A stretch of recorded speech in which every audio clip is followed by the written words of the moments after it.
Olá, eu sou Márcia Dil. Vai começar agora mais um Recontar aqui no Coletiva.tv. E hoje senta ao meu lado o publicitário Beto Filomena, que vai junto com a gente revisitar e contar um pouco da sua trajetória profissional, contando um pouco para nós como está a sua vida atualmente. Seja muito bem-vindo, Beto. Obrigado, é um prazer, uma honra estar aqui para a gente bater um papo aí, falar desses 20 anos que se passaram desde a última entrevista, né? Que bom contar com a tua presença hoje, muito obrigada. Mas antes de qualquer coisa, deixa eu contar para ti que está chegando agora como é o Recontar. Aqui no Recontar, a gente revisita uma das sessões mais queridas do portal Coletiva.net, o perfil. A cada episódio, um perfilado senta ao meu lado e a gente vai relembrar e contar como está a vida do nosso convidado ou da nossa convidada. Conta com passagens por grandes agências como a Standard e MPM, que marcaram época. Há mais de 20 anos, ao lado de Alberto Freitas e Luiz Coronel, fundou a agência Matriz. Desde então, atua à frente da área de criação da agência, por onde acumulou inúmeras premiações. O currículo completo, você sabe, está aqui na descrição, assim como o link para conferir o seu perfil na íntegra. Tá pronto, Beto? Estou prontíssimo. Vamos juntos? Vamos juntos. Está no ar o Recontar.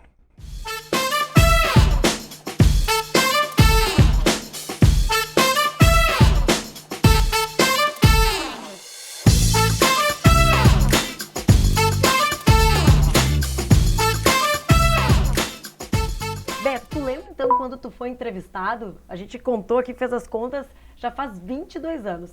E naquela época, tu estava começando o teu lado empresário, criando então a agência. Eu não me lembro, sinceramente me lembro pouco. Assim, na verdade eu não estava começando, eu já tinha em 1989 fundado uma agência com mais 3 sócios chamada Vanguard, que foi uma agência que durou pouco tempo, mas que teve uma carreira assim meteórica, assim. Me lembro que no primeiro ano dessa agência a agência já ganhou o prêmio de agência do ano na ARP, né? Mas não durou muito, os sócios brigavam muito e acho que durou 7 anos, 6 anos. Mas então, eu me lembro alguma coisa, me lembro que o mundo da propaganda era completamente diferente, né? As mudanças que vêm acontecendo nesses 20 anos são assustadoras. Por sinal, eu sou de uma geração, de certa maneira, privilegiada.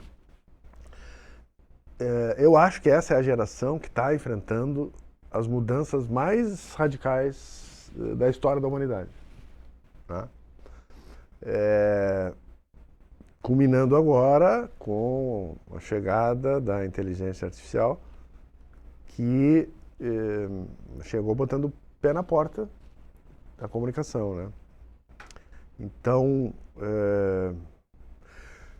mas eu tenho uma nostalgia, sabe, dos 20 anos atrás. Assim, eu acho que a propaganda, em função das redes sociais, dessa fragmentação que aconteceu em função das tecnologias, das novas tecnologias, atrapalharam um pouco as marcas. Eu me lembro que vai parecer uma coisa meio leviana, que eu vou dizer, mas assim, a gente era mais irresponsável na comunicação e mais divertido, e mais ousado, e mais corajoso. Tu ousaria dizer que mais criativos, talvez? Sim, porque essa liberdade que a gente tinha, né, ela propiciava que a gente fosse mais criativos, mais ousados. A palavra é essa, né? Ousadia. As redes sociais fizeram que os clientes ficassem com medo da repercussão, de qualquer coisa que possa levantar uma mínima polêmica. Não vamos fazer. Vamos partir para outra. Claro que existem empresas que se posicionam e até querem a polêmica, né? Mas são poucos que têm ousadia, por exemplo, de começar a botar nos seus comerciais o que é verdadeiro e genuíno que está aí, que são relações homoafetivas, ou seja, mas vocês se lembram, né, a repercussão que deu o Boticário quando fez claro. beijo gay, né? Então, algumas empresas não têm medo. Mas eu falo mais no aspecto de... A propaganda era mais divertida, as pessoas... Claro que mudou tudo, mas assim, era comum ver no ônibus donas de casa e donos de casa falando de comerciais que entraram no ar no dia anterior. Né? Ah, você viu a nova, né, propaganda da Bombril, por exemplo? E então a gente brincava mais. Eu tenho um comercial, eu acho que eu estava começando na profissão, que me marcou muito, que eu achei divertidíssimo. Eu achei engraçadíssimo. Eu vou ficar devendo exatamente o nome do produto, mas era um extrato de tomate, tá? Um molho de tomate. E eu me lembro que eu disse assim, eu quero fazer isso, quando eu vi esse comercial. Era um pai de família na janela de um prédio, falando com alguém que está do lado de fora, e ele diz, não, meu amor, não faça isso, pensem nos teus filhos. Teus filhos estão ainda na adolescência. E aparecia o guri e a guria com umas caras assim, de safados, né, lá dentro. E aí aparecia uma mulher no parapeito do prédio. Não, eu não mereço viver. Eu errei o molho, ficou horrível. E ele dizendo, não, amor, isso acontece. E agora não tem mais como errar. Porque tem esse molho aqui, ele apresentava, pronto, e que sempre dá certo. Aí ela olhava para ele e dizia, então tá, vocês me perdoam? Aí lá dentro, o sogro, que estava lá sentado na mesa, diz, depende da sobremesa. Era muito engraçado a sensação, quer dizer, o exagero, né? Ninguém vai se matar, porque errou o molho, o molho da massa. Mas hoje era um comercial impossível de fazer. Sim, não Em função, estão incentivando o suicídio. Não é isso. Isso é um exagero, é um humor, ninguém vai se matar por causa de ter errado o molho, né? E aí centenas de outras, assim, filmes maravilhosos que passavam em Cannes, outro que me marcou também, que era divertidíssimo, que era um comercial de bolinhas de tênis, tá?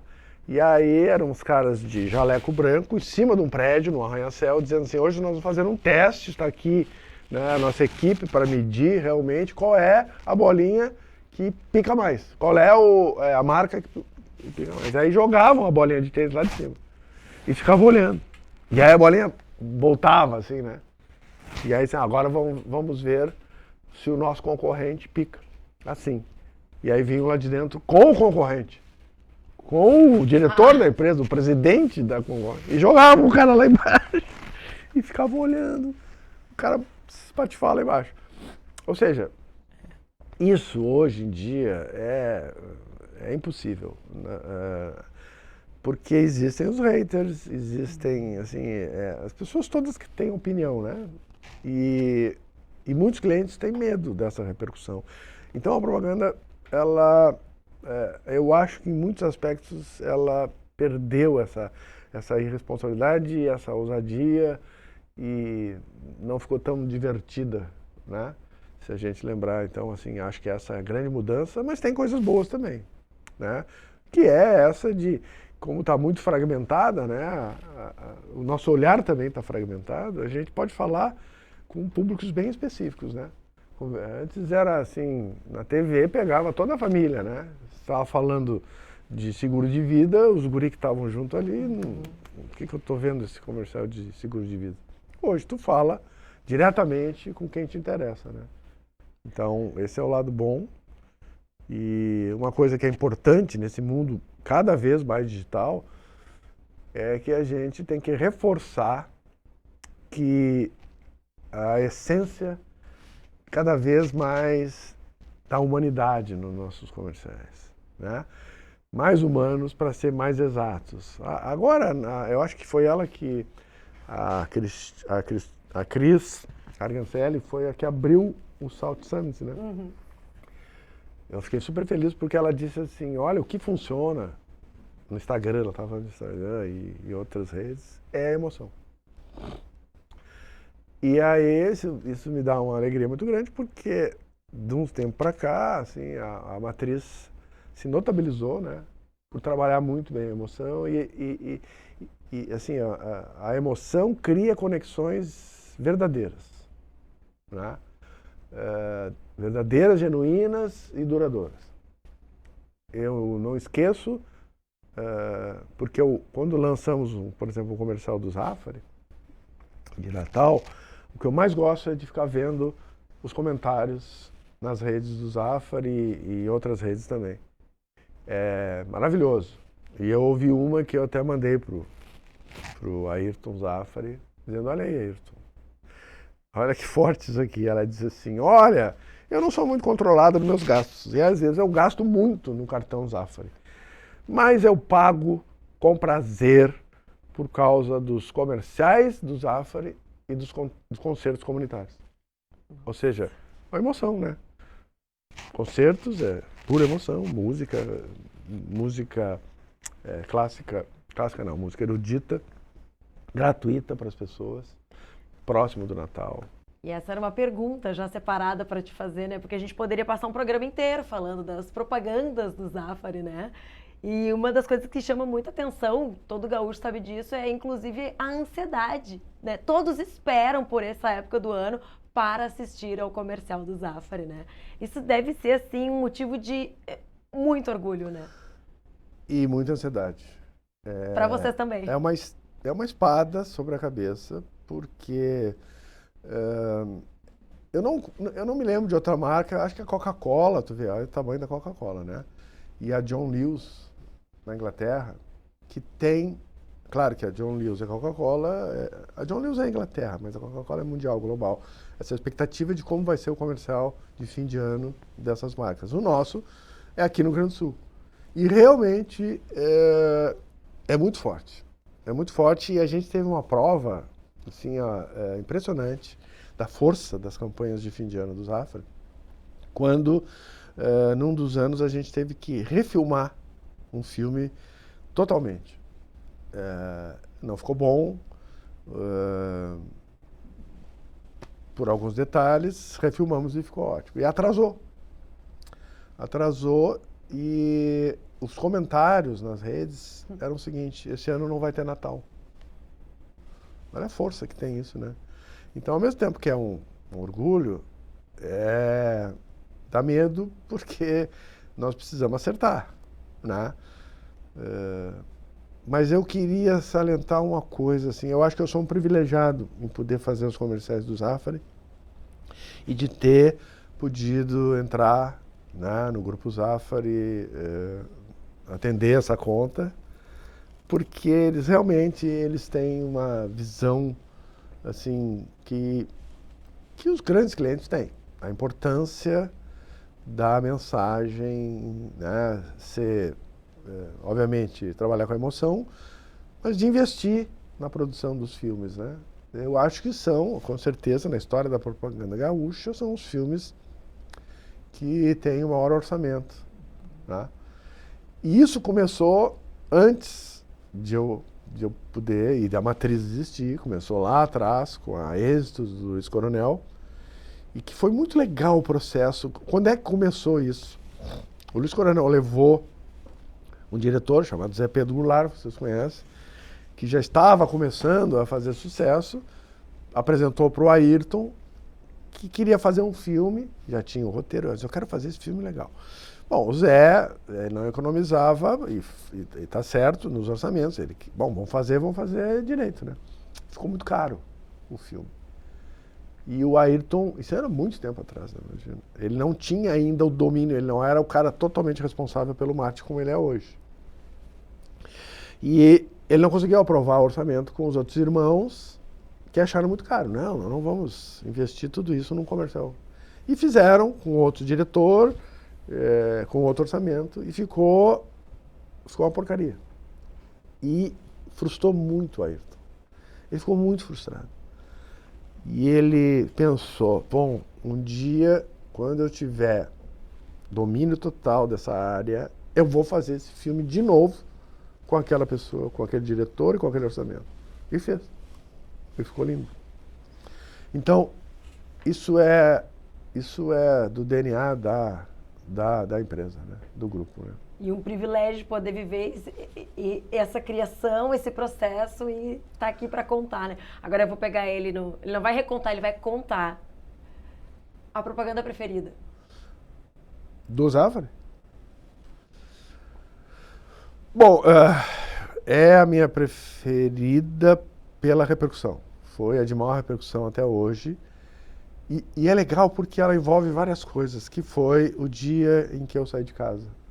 Do menino aquele que está morando no exterior, está trabalhando de assistente de cozinheiro, é na Espanha. Aquele filme, por todos esses motivos, né?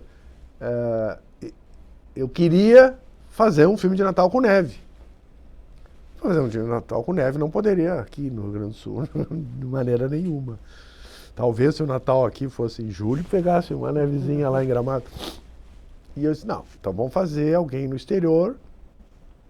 E o trabalho foi muito legal, assim, todo o planejamento para fazer isso. E a felicidade de usar essa música, que foi assim, no filme aquele Dois Filhos de Francisco, que termina o filme com o Zezé de Camargo e o Luciano cantando, e os pais entram. E é uma choradeira, e eu disse, pô, a choradeira é o que a gente quer nos comerciais, então, só que a gente foi buscar uma versão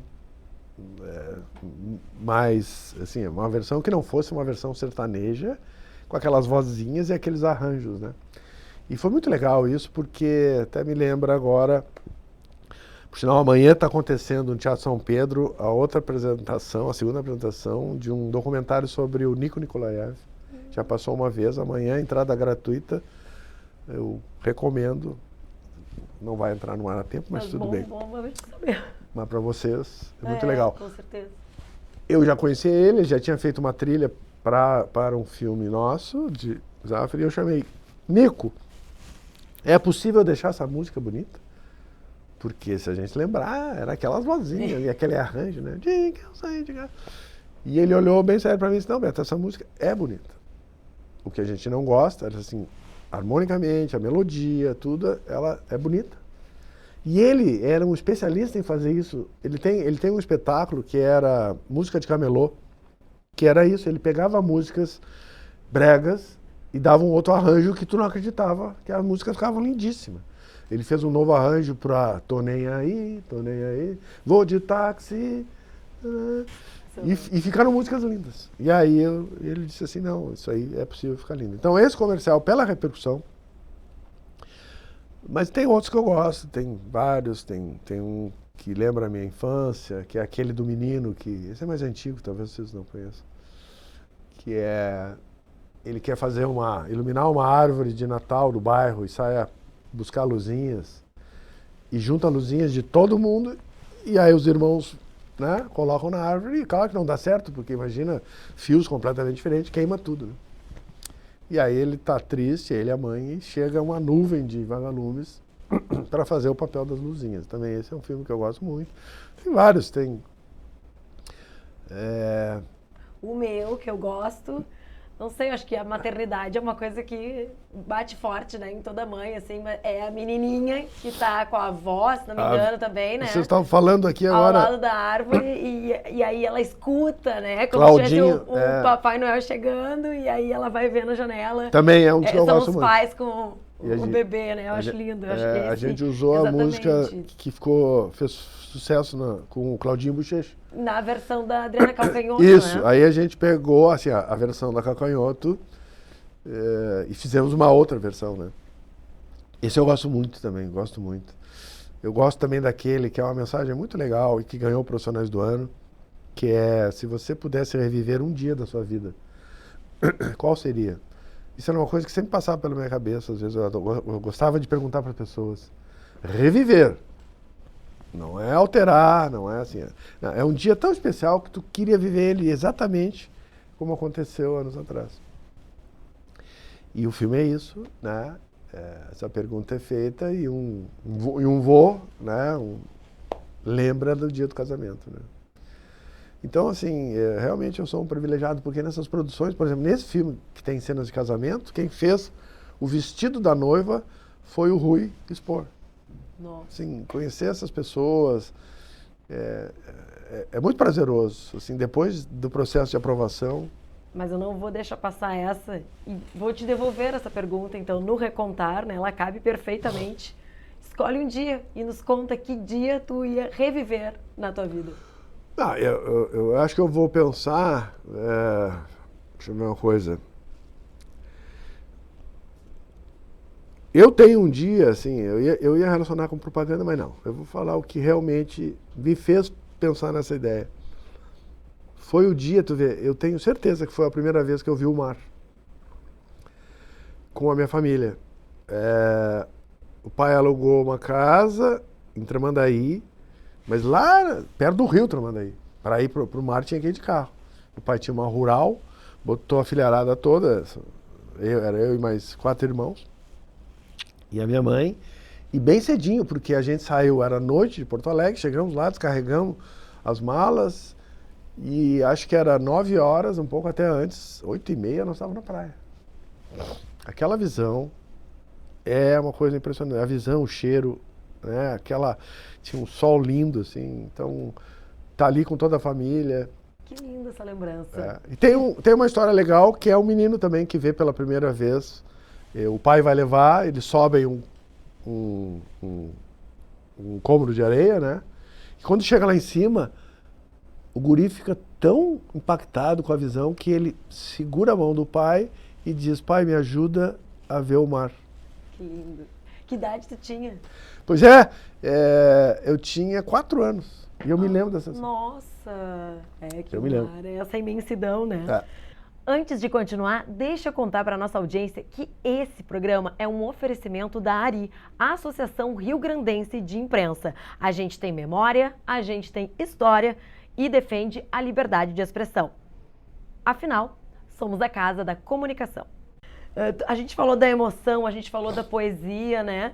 E na época da entrevista, a gente abordou também filmes, né? O cinema. Tu curtia, tu citasse aqui o filme O Caminho para Casa, que era da China, o Filhos do Paraíso, do Irã. O DVD a gente já não tem mais, tá tudo no streaming hoje, né? Então, assim, a gente queria saber o que tu tá curtindo ver hoje. O streaming veio para nos dar acesso a filmes, produções que a gente jamais teria acesso. Então, filmes de países que não têm grande tradição cinematográfica, porque a gente, muito tempo atrás, a gente recebia aqui filmes americanos, ingleses, italianos, franceses, mas assim, de países do primeiro mundo e tudo mais, né? Hoje, tem um filme que eu vi agora que é maravilhoso, que é um filme feito no Butão. Os atores são aldeões, né? Tem 1 ou 2 atores, o resto tudo se foram filmar 5.000 metros, não lembro exatamente a altitude, que é chamado A Felicidade das Pequenas Coisas. Acho que é isso. É maravilhoso. Então, o streaming dá essa possibilidade, né? Foi o Scorsese que disse isso, né? Que essa possibilidade das pessoas, ele encontrou outro dia, numa palestra dele, um jovem que começou a falar com ele de filmes desses lugares, né? Que não tinham essa possibilidade de chegar nos públicos do mundo inteiro. E agora a gente tem, né? Em função disso. Eu assisto de tudo, né? Eu gosto de filmes de culturas bem diferentes das nossas. E tudo vira inspiração. Com certeza. Agora, será que é muito saudosismo a gente pensar assim, enquanto eu te ouvi, eu fiquei pensando, mas é diferente a nossa emoção, mais uma vez. Porque, por exemplo, na nossa época ali, a gente queria gravar uma fita, né? Que coisa mais maravilhosa, ficar ouvindo o dia inteiro uma rádio esperando dar tua música. Então é diferente quando a gente tem hoje disponível no nosso celular, tu poder ouvir a música que tu quer, a hora que tu quer, do que quando daqui a pouco tu tá dirigindo e toca no rádio. É verdade. É outra emoção, né? Não, assim, eu tenho uma filha de 16 anos que ela tem me apresentado vários músicos, compositores que eu nunca imaginei conhecer, né? Ela tem um gosto muito eclético. E aí ela vem lá com o pessoal de bossa nova, japonês, pessoas, assim, compositores maravilhosos. E então, essa vantagem, assim, a tecnologia trouxe algumas... eh, trouxe essa coisa da, da, dos haters, né? De todo mundo querer, às vezes, como é que se diz a palavra? Cancelar alguém. O bullying digital, né? Mas trouxe essas coisas, que é esse acesso a toda essa informação, né? Hoje tu tem ali na palma da mão uma universidade, né? Então, isso é uma delícia. Na época da entrevista também, vamos ver como é que tá atualmente, né? Tu falou que tu era uma pessoa meio avessa a participar de eventos sociais e que preferia se dedicar mais às tuas rotinas domésticas. Mas a única coisa que tu fazia era sair para comer. E a gente vai abrir aspas agora para ver o que tu falou naquela época. Sou eclético na gastronomia, apreciando mais as massas com frutos do mar e principalmente um guisadinho com quiabo, que só a mamãe sabe fazer. Uhum. Legal, porque ontem eu comi guisadinho com quiabo, minha mãe já faleceu, mas aí tem uma cozinheira que está passando uns dias lá em casa, ela nem está trabalhando com a gente, e eu pedi para fazer, que coincidência. Verdade, sou avesso a atividades sociais, também, eu sou tímido, dar entrevista para mim acho que quando eu era bem jovem, eu até curtia, porque a gente é mais vaidoso, né, quando eu jogo. Eu continuo, mas eu saio pouco agora, realmente. E eu acho que a pandemia, assim, aumentou essa me encaramujar mais em casa, então eu faço mais comida em casa. Mas ainda é a gastronomia mais que te tira de casa, assim? Ou hoje a tecnologia também, ali o toque do celular já chama em casa, já não precisa nem sair. Não, o que me mais tira de casa agora é o esporte que eu descobri depois de 40 anos, que é o tênis. Eu sempre fui fã de futebol, né? Joguei em vários times, até jogava razoavelmente bem. Só que o futebol foi me largando, né? E aí eu comecei a aprender tênis. E eu tenho são 27 anos que eu tenho aula, que eu tenho um professor que eu jogo com ele toda semana. E o tênis tem uma coisa legal, isso é uma dica, assim. Como é um esporte de repetição, eu jogo melhor hoje tênis do que quando eu tinha 40 anos. Que isso, por exemplo, no futebol é impossível. No tênis, como tu repete, o teu golpe fica melhor. Claro que tu perde fôlego, né, e resistência durante a partida, mas os golpes, os movimentos dos golpes vão melhorando. E isso é uma sensação de rejuvenescimento muito boa. Porque tu vai ficando melhor, tu não vai ficando pior, né? Que legal. Agora, tu falaste do esporte, já estava aqui para eu te perguntar no roteiro sobre o futebol de botão. Legal. Aquela época, isso é uma mudança também importante. A agência promovia grandes campeonatos. Era muita gente. Nós tínhamos 3 meses dentro da agência. Vinha fotógrafos, vinha profissionais de outras agências. Era muito comum, assim, lotava a agência. Depois... Na época da entrevista, desculpa te interromper, era a 4ª edição. Na época da entrevista. Não, teve mais de 10. E o Beto bicampeão, hein? Na época, atualiza pra gente, continua. Como agora o botão é com outra turma. E que é muito legal, porque depois de muito tempo, eu sou fui colega do Gerbasi, do Carlos Gerbasi na PUC, aqui, que deu aula há muito tempo. E ele um dia disse, Beto, vamos voltar com o botão. Eu jogava botão com ele em tempo de faculdade. Ele disse, tô a fim de fazer lá na Prana, né? E aí compramos 2 mesas e virou uma febre. Ele faz resenhas maravilhosas dos campeonatos na página dele, do Face. E essa sim, já tem o quê? Sei lá, já tem mais de 8 anos que a gente está jogando. Sim, 70 edições. E o que é legal é que antes era só publicitário, agora tem roqueiro, tem engenheiro, tem professor, tem psicanalista, o Gervasi, né, que é cineasta. Já é um projeto, já nem é mais. Não, essa diversidade é muito legal. Os assuntos, né, são muito melhores do que quando era só publicitário, né, que também naquela época só se falava de propaganda. E o hino? Tem hino ainda? Na época tu tinha... Tinha o hino do meu time. Agora tem o hino o nome é Liga Prana, tá? Que é o nome, a Prana Filmes é a do Gervasi. E o Quindim. Quindim é um roqueiro, vocês conhecem, fez muito sucesso com os Garotos da Rua. E tá a mil aí, o Quindim é um cara maravilhoso. Ele fez um hino da Liga, inspirado no hino da Champions League. Sensacional. Não tem uma palhinha pra gente? Não, só o Quindim. Eu sou um fiasco cantando o Quindim. Pedi muito. E a gente tem jogado. Tem jogo sexta-feira santa. Que legal.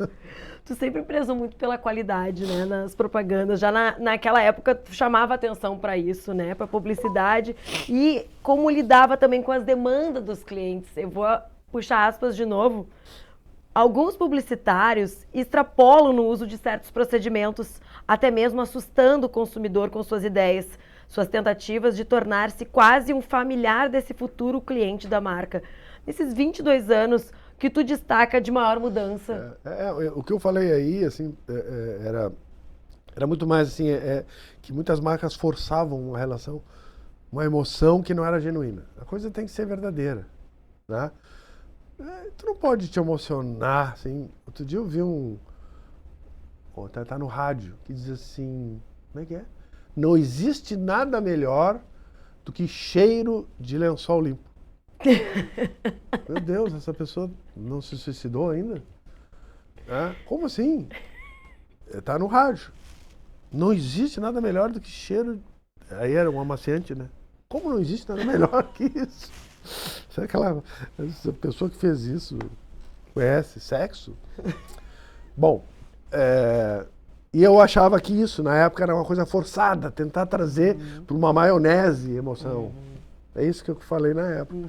Porque a emoção é muito legal. Ser íntimo das pessoas, fazer campanhas que mostram fragmentos da nossa vida, que é o que o Zafra e outros anunciantes fazem. Muitos fazem isso, né? Isso é legal, isso é genuíno. E isso cria conexão. Né? Quando tu vê e tu te identifica com aquilo. Né? Mas não dá para forçar isso com algum tipo de produto, né? Sabão em pó, até tentam, e às vezes dá, sabe? Eu me lembro que a Omo, essa é uma mudança importante, é legal de falar. Lá no início a Omo dizia assim, a Omo lava mais branco. E era isso.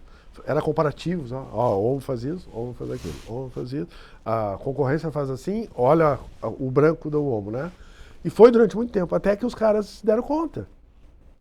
E fizeram uma campanha maravilhosa, que era porque... agora não vou lembrar exatamente, mas assim, porque a gente precisa se sujar. Então eram campanhas que mostravam crianças no barro, gente fazendo comida e o molho de massa caindo na camisa, né? Porque a gente precisa se sujar, meter a mão, né? Aí é legal. Isso é verdadeiro, isso cria conexão porque é verdade, né? Tudo limpinho, não, vamos sujar, vamos, né? Fazer guerra de bexiguinha, vamos andar no barro, na chuva, vamos a frase realmente agora eu não me lembro, mas é mais ou menos assim, porque é importante se sujar. Aí, a gente está finalizando já, o nosso papo está tão descontraído que a gente não vê o tempo passar, né? E no final da entrevista lá do teu perfil, a gente faz uma pergunta assim e fala sobre a receita do sucesso, assim. Então, tu tinha destacado uma coisa assim, que falou, tenta fazer o que gosta na maior parte do tempo que está acordado. Era uma das receitas para continuar evoluindo na carreira, né? Em vez de se considerar um homem de sucesso, tu disse ser alguém que conseguiu pequenas vitórias. Hoje o Beto se considera um homem de sucesso.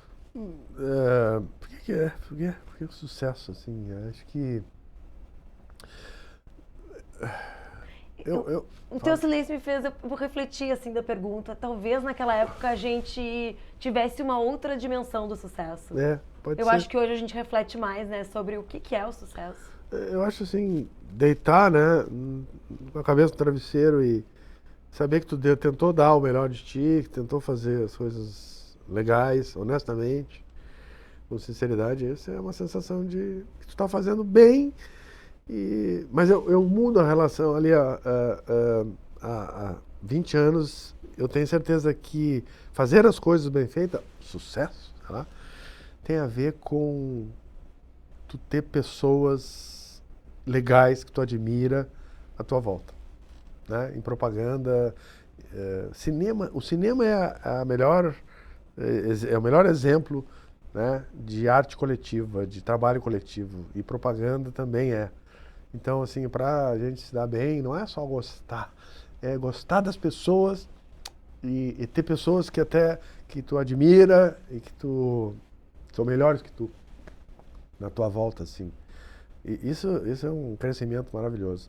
Para mim, o grande momento, por exemplo, desses 47 anos, são as reuniões de decupagem dos filmes. Tem um monte de gente, diretor de arte, cenógrafo, figurino, pessoa de figurino, maquiador, o diretor de fotografia, os atores. Essa variedade, essa diversidade, assim, é tão prazerosa, eu adoro fazer, adoro. Quase esquece que é trabalho, né? Esquece que é trabalho, exatamente. E enquanto tu falava, eu fiquei pensando assim também, ainda talvez inspirada por toda essa poesia, que acho que esse sucesso é se sujar, né? Verdade. Cair um molho de tomate, é se aprimorar no tênis. Gostei dessa tua frase. Né? É se brincar. A gente precisa se sujar, tá certo. Eu gostei. Bom. Então a gente vai, infelizmente, terminando essa conversa tão boa e tão legal. Mas antes, não esquece de curtir, de compartilhar e de deixar teu comentário. Eu espero vocês no próximo episódio. Até mais!